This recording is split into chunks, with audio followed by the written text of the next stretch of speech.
कल से सीखें और आज के लिए जिए। सफल होना चाहते हैं तो जीवन में सवाल करने की आदत को कभी ना छोड़ें। अल्बर्ट आइंस्टाइन एक महान वैज्ञानिक जिसे 1922 में नोबेल पुरस्कार से नवाजा गया। उन्होंने अपने सापेक्षता के सिद्धांत थ्योरी ऑफ रिलेटिविटी से ब्रह्मांड के नियमों को समझाया। आइंस्टाइन के इस सिद्धांत ने विज्ञान की दुनिया को बदल कर रख दिया। अल्बर्ट आइंस्टाइन का जन्म जर्मनी के बुटेमबर्ग के एक यहूदी यानी जूइश परिवार में 14 मार्च 1879 में हुआ था। उनके पिता एक इंजीनियर और सेल्समैन थे और उनकी मां का नाम पॉलिन आइंस्टाइन था। हालांकि आइंस्टाइन को शुरू में बोलने में कठिनाई होती थी। जब आइंस्टाइन का जन्म हुआ था तब उनका सिर बहुत बड़ा था और इन्होंने 4 साल की उम्र तक बोलना स्टार्ट नहीं किया था। लेकिन एक दिन 4 साल के आइंस्टाइन ने अपने माता पिता के सामने चुप्पी तोड़ी और खाने की टेबल पर बोला, सूप बहुत गर्म है। इन्हें अपने वायलिन से काफी लगाव था। बचपन से लेकर बुढ़ापे तक उनके पास एक ही वायलिन था। आइंस्टाइन की याददाश्त कमजोर थी।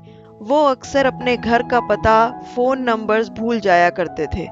यहाँ तक कि उन्हें अपने खुद का फोन नंबर याद नहीं था। इनका मानना था कि जो चीज लिखी जा सकती है उसे याद करने की क्या जरूरत है। सही है। आइंस्टाइन मैथ्स और साइंस को छोड़कर बाकी सभी सब्जेक्ट्स में फेल हो जाया करते थे। उनकी माँ हंसी में कहा करती थी कि मेरा आइंस्टाइन बड़ा होके प्रोफेसर बनेगा। उनकी हंसी में कही बात सचमुच सच हो गई और वो 1909 में म्यूनिक यूनिवर्सिटी में प्रोफेसर बनाए गए। आइंस्टाइन स्कूल के दिनों में पढ़ाई में काफी कमजोर थे। उनके एक टीचर ने उन्हें लेजी डॉग तक कह डाला था। एक बार कोलंबिया के प्रसिद्ध साहित्यकार डॉक्टर फ्रैंक आयटे ने अल्बर्ट के सम्मान के लिए एक सम्मेलन आयोजित किया।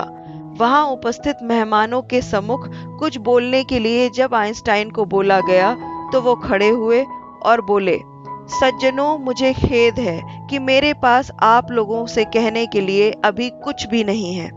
इतना कहकर आइंस्टाइन अपनी जगह पर बैठ गए। यह व्यवहार मेहमानों को अच्छा नहीं लगा, इसलिए आइंस्टाइन वापस मंच पर गए और बोले, मुझे क्षमा कीजिएगा, जब भी मेरे पास कहने को कुछ होगा मैं स्वयं आप लोगों के सामने उपस्थित हो जाऊंगा। 6 साल बाद डॉक्टर आयटे को आइंस्टाइन का एक लेटर मिला कि अब मेरे पास कहने को बहुत कुछ है, इसलिए जल्द ही से सम्मेलन आयोजित किया जाए। इस बार आइंस्टाइन ने अपने क्वांटम थ्योरी की व्याख्या की, जो कि किसी के पल्ले नहीं पड़ी। आइंस्टाइन ने अपने एक इंटरव्यू में कहा था कि उन्हें सॉक्स पहनना पसंद नहीं है। जब इंटरव्यूअर ने इसका कारण पूछा तो आइंस्टाइन ने कहा, अक्सर मेरे अंगूठे के कारण सॉक्स में छेद हो जाता है, इसीलिए मैंने सॉक्स पहनना ही छोड़ दिया। इनका मानना था कि अगर आपको बढ़िया रिसर्च करनी है तो आपको 10 घंटे सोना होगा। E=mc² आइंस्टाइन का विश्व में सबसे प्रसिद्ध आविष्कार है। जब लोग उनसे उनकी प्रयोगशाला के बारे में पूछते थे तो वो केवल अपने सिर की ओर इशारा करके मुस्कुरा देते थे, और जब उनसे उनके प्रिय उपकरण के बारे में पूछते थे तो वो अपना फाउंटेन पेन दिखा देते थे। एक दिन अल्बर्ट आइंस्टाइन भाषण देने जा रहे थे तो रास्ते में उनके ड्राइवर ने कहा कि आपका भाषण मैं इतनी बार सुन चुका हूँ कि लोगों के सामने मैं ही आपका भाषण दे सकता हूँ। ये सुनकर आइंस्टाइन ने कहा, ओके, आज तुम ही भाषण देना। आइंस्टाइन ड्राइवर के कपड़े पहनकर उसकी जगह पर बैठ गए और अपना स्थान ड्राइवर को दे दिया। जब भाषण की शुरुआत हुई तो ड्राइवर ने स्टार्ट किया, बिल्कुल आइंस्टाइन की कॉपी। भाषण के बाद लोगों ने क्वेश्चन पूछने स्टार्ट किए तो ड्राइवर ने पूरे आत्मविश्वास के साथ रिप्लाई किया। लेकिन एक डिफिकल्ट क्वेश्चन पर ड्राइवर उलझ गया। इस पर ड्राइवर ने चतुर दिमाग लगाया, क्योंकि वो था तो आइंस्टाइन का ही ड्राइवर। वो बोला, इस क्वेश्चन का आंसर तो इतना सरल है कि मेरा ड्राइवर भी बता सकता है। ऐसा कहकर उसने ड्राइवर के कपड़े पहने आइंस्टाइन को जवाब देने के लिए खड़ा कर दिया।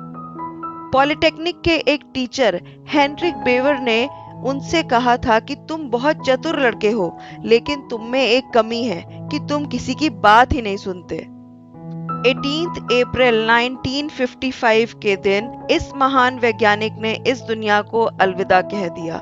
लेकिन इसके द्वारा किए गए महान आविष्कारों के कारण आज भी विज्ञान के क्षेत्र में दिन दुगनी और रात चौगनी तरक्की हो रही है। अल्बर्ट आइंस्टाइन एक महान वैज्ञानिक जिनका मानना था जो अपनी सीमाओं को जानता है वही उससे आगे जा सकता है।